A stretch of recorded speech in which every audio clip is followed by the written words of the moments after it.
पर्यावरण हमारे लिए बहुत ही इम्पोर्टेंट पहलू है। जिस तरीके से जलवायु परिवर्तन हो रहा है, उस जलवायु परिवर्तन से बचने का एक ही तरीका है कि हम लोग पर्यावरण संरक्षण पे काम करें। ग्लोबल वार्मिंग को बढ़ावा देने वाली जो गैसें हैं, जीएचजी गैसें हैं, उनके इमिशन को कम करें।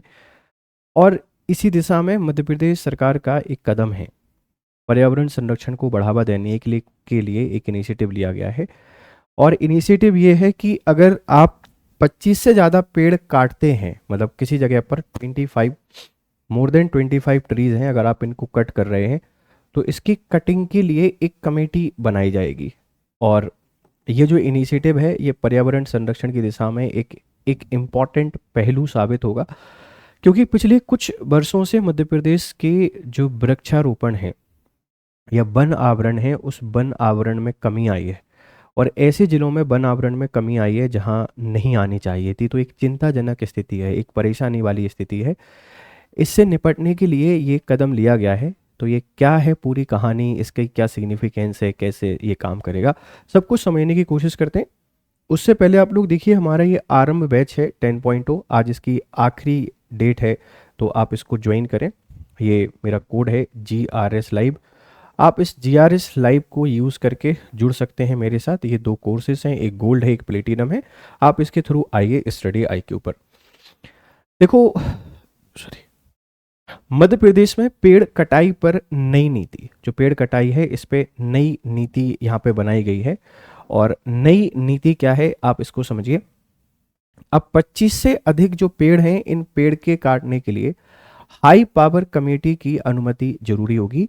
Now cutting more than 25 trees will require approval from a high power committee. आप अगर मध्य प्रदेश में हैं और 25 से ज़्यादा पेड़ आप काट रहे हैं तो हाई लेवल एक कमेटी की परमिशन आपको चाहिए होगी, उसके बिना आप पेड़ों को नहीं काट पाएंगे। ये पर्यावरण संरक्षण की दिशा में एक इम्पॉर्टेंट पहलू हो सकता है। यह कमेटी केवल नगरीय निकाय, अर्बन लोकल बॉडीज में पेड़ कटाई के मामलों को देखेगी। इसका जो ज्यूरिसडिक्शन है, तो this committee will handle tree cutting cases only in urban local bodies. तो जो आपके शहरी निकाय हैं, अर्बन की हम लोग बात कर रहे हैं, शहरी निकायों पर यह कमेटी काम करेगी। जियो टैगिंग पर सभी पेड़ों की अनिवार्य होगी। Geo tagging for all trees will be mandatory. Committee पहले ये जांचेगी कि क्या पेड़ बचाने का कोई विकल्प है। The committee will first check whether there is any option to save tree. मतलब किसी कारण बस, जैसे सड़क बनाने के लिए या किसी दूसरे काम के लिए पेड़ को हमको काटना पड़ रहा है, तो क्या इसके अवेलेबल ऑप्शन हो सकते हैं। जैसे यूरोप में एक मेथड चलता है कि आप उस पेड़ को वहाँ से निकालिए बहुत गहराई से, मतलब हमको तकनीक की सहायता लेनी पड़ेगी। बहुत गहराई से निकालने के बाद उतना ही गहरा गड्ढा खोद कर आप उसको दूसरी जगह रिप्लेस कर दीजिए और उस पर खाद और पानी की देखभाल करते रहिए। आगे आने वाले 6 महीने के लिए वो पेड़ ऑटोमेटिकली ग्रो कर जाएगा। तो काटना एक विकल्प नहीं है। आप अगर पेड़ों को संरक्षित करना चाहते हैं तो ढेर सारे उसके विकल्प हैं, वो किए जा सकते हैं। तो अब 25 से ज़्यादा पेड़ काटने के लिए हाई लेवल कमेटी की परमिशन रिक्वायर्ड यहाँ पर होगी। इस बात को ध्यान रखिएगा। इसके विकल्प देखे जाएंगे, अगर ज़रूरत होगी तो ही इसको काटा जाएगा, नहीं तो हम इसको रिप्लेस करेंगे। हाई पावर कमेटी की संरचना, आप इतना ध्यान रखना कि अपर जो मुख्य सचिव हैं नगरीय विकास विभाग के, इनकी अध्यक्षता में कमेटी बनेगी और इसमें ढेर सारे सदस्यों को शामिल किया जाएगा।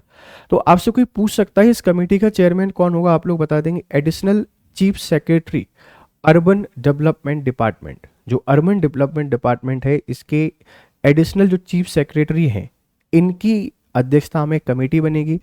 इसमें जो सचिव हैं ये सदस्य रहेंगे सेक्रेटरी मेंबर आयुक्त नगरीय प्रशासन विभाग। अन्य सदस्य रहेंगे उद्यान की विभाग, हॉर्टिकल्चर डिपार्टमेंट, वन विभाग, प्रदूषण नियंत्रण बोर्ड। ठीक है, ये जितने भी डिपार्टमेंट हैं, जितनी भी मिनिस्ट्री हैं जो वन पर्यावरण से संबंधित हैं, वो सारी जो मिनिस्ट्री हैं, डिपार्टमेंट है, इनके सेक्रेटरीज जो हैं वो इसमें सदस्य के तौर पर काम करेंगे।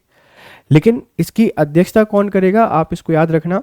अपर मुख्य सचिव नगरीय विकास विभाग इसकी अध्यक्षता करेंगे और ढेर सारे लोगों से मिलकर ये कमेटी बनेगी। ये कमेटी अप्रूवल देगी। उस अप्रूवल के बाद ही, जब ये कमेटी अप्रूवल देगी उसके बाद ही ये पेड़ आप काट पाएंगे, नहीं तो नहीं काट पाएंगे। ध्यान रखिएगा। क्यों? क्योंकि हरियाली में कमी हमको देखने को मिली है। ये क्वेश्चन पूछा जा सकता है कि हाल ही में ऐसे कौन से जिले हैं जहां जो ग्रीनरी है, ग्रीनरी, इस ग्रीनरी में डिक्लाइन आया है या इसमें कमी आई है, ये आपसे कोई पूछ सकता है, तो कुल जो लॉस हुआ है वो 371.54 वर्ग किलोमीटर, मतलब 371 किलोमीटर जो हमारा एरिया है फॉरेस्ट का कम हुआ है 2021 से 2023 के बीच में। एक चिंताजनक स्थिति है। आप देखेंगे कि दमोह में 85.29 किलोमीटर क्षेत्रफल की कमी आई है। जो सागर है, इस सागर में 71.38 किलोमीटर, शिवपुर में 42.20 किलोमीटर, गुना 35.17 किलोमीटर, बुरहानपुर में 31.14 किलोमीटर।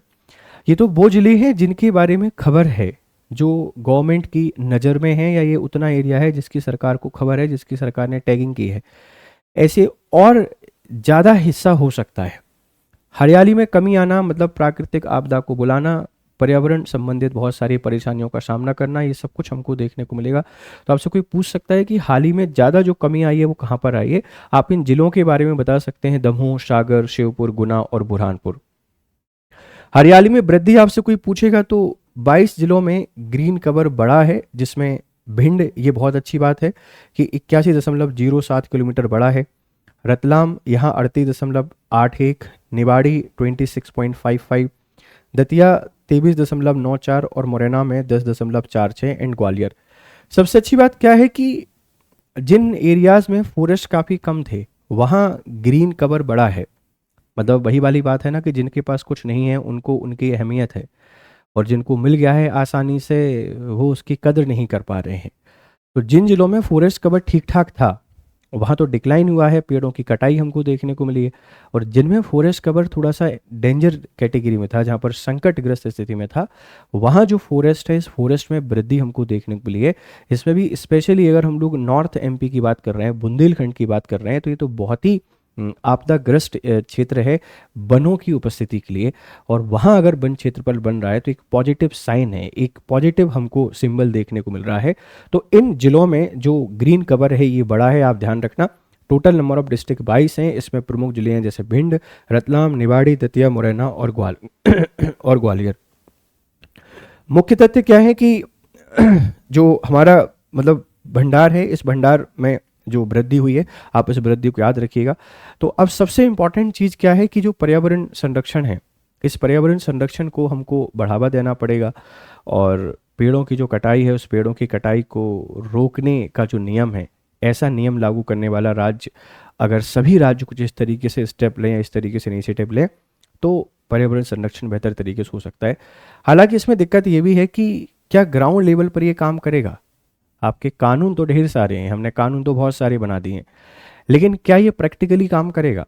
अगर करेगा तो इसकी सिग्निफिकेंस बहुत है। शहरी क्षेत्र शहरी क्षेत्रों में ग्रीन कवर बढ़ेगा, जो नेशनल हमारे पास जो पार्क्स हैं शहरों में वो बढ़ेंगे, जू का एरिया है ये भी बढ़ेगा, तो हरियाली आएगी, पर्यावरण संरक्षण को बढ़ावा मिलेगा।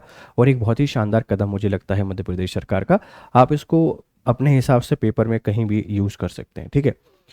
अब देखो भाई, ये हम आरएम बैच के बारे में आपको बता रहे थे। 10 पॉइंट हमारा बैच है, इसमें 2 कोर्स ऑफर करते हैं। गोल्ड जिसकी वैलिडिटी 2 साल है, ये 2 ईयर के लिए है। प्लेटिनम जिसकी वैलिडिटी 4 ईयर है, 4 साल के लिए। आप इसमें से जो भी ज्वाइन करना चाहें कर सकते हैं, 2 साल वाला, 4 साल वाला। ये कोड आपने याद रखना है, GRS लाइव। 20 मिलियन सब्सक्राइबर की ये आज आखिरी दिन है, आप इसमें एनरोल जरूर करें और आपकी पढ़ाई को हमारे साथ बेहतर बनाएं। फिर मिलते हैं आप लोगों से, तब तक खुश रहें, मस्त रहें। Have a nice day, good day to all.